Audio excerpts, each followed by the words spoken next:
Have you ever shown up expecting joy, but found yourself also feeling sadness or something more complex? This is dissonance, the experience of holding two opposing or conflicting emotions at once.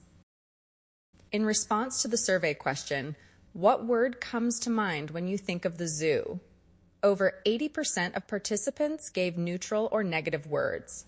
You, of course, have words like animal, but there is also cage, confinement, abuse, and even prison.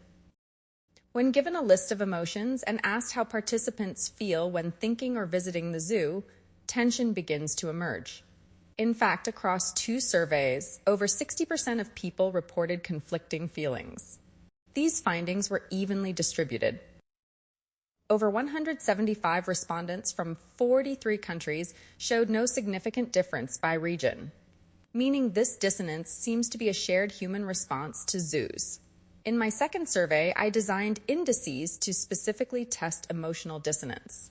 It turns out, the higher a person's dissonance score, the more open they were to exploring completely different ideas for zoos, meaning that the dissonance is not a closed door, but a window for opportunity. So where does this tension come from? The data points to a disconnect between how zoos often frame themselves, such as focusing on conservation and education, and how the public actually perceives them, creating a perception gap. And that perception gap directly impacts trust. The wider the perception gap gets, the more trust drops.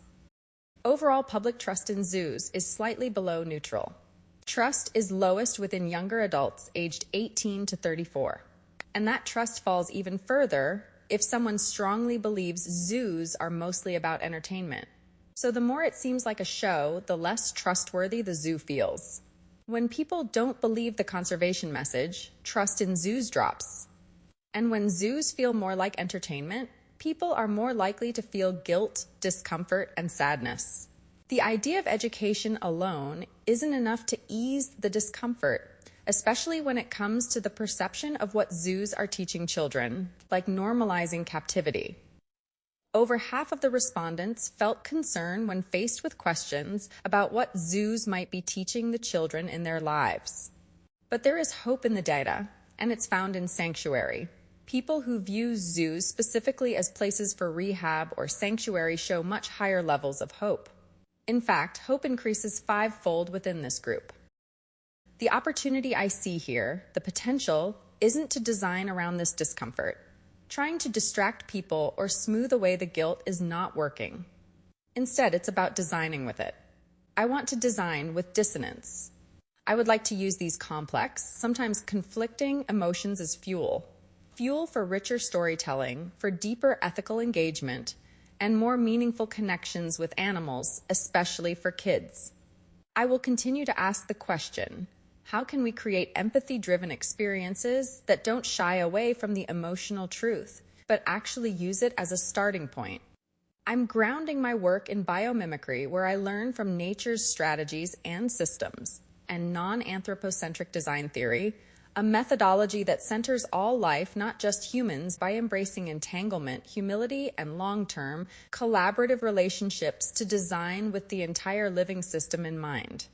My goal is to develop a clear, evidence-based understanding of the true purpose of the modern zoo, in both theory and practice, before moving into ideation.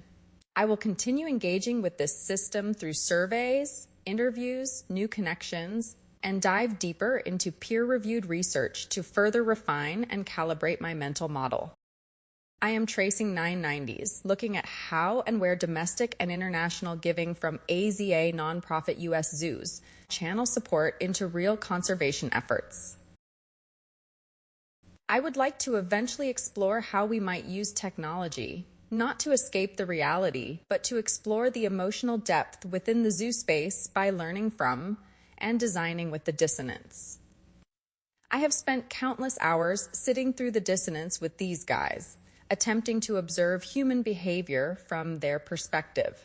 I believe I can design deeply engaging experiences that leave zoo visitors feeling hopeful and connected, while also generating new revenue streams that help zoos thrive and continue to make sustainable contributions to global species protection.